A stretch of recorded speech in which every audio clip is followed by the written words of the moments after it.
بسم اللہ الرحمن الرحیم۔ الصلاۃ والسلام علیک یا رسول اللہ۔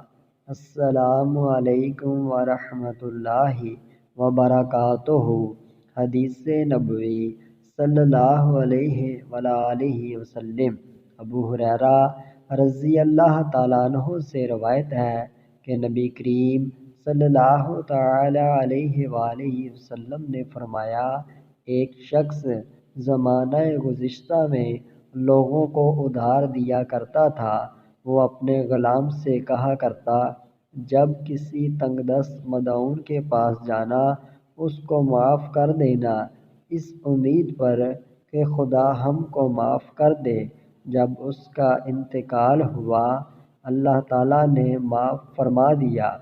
ابو قتادہ رضی اللہ تعالیٰ عنہ سے مروی، رسول اللہ صلی اللہ تعالیٰ علیہ وآلہ وسلم نے فرمایا، جس کو یہ بات پسند ہو کہ قیامت کی سختیوں سے اللہ تعالیٰ اسے نجات بخشے، وہ تنگ دست کو مہلت دے یا معاف کر دے۔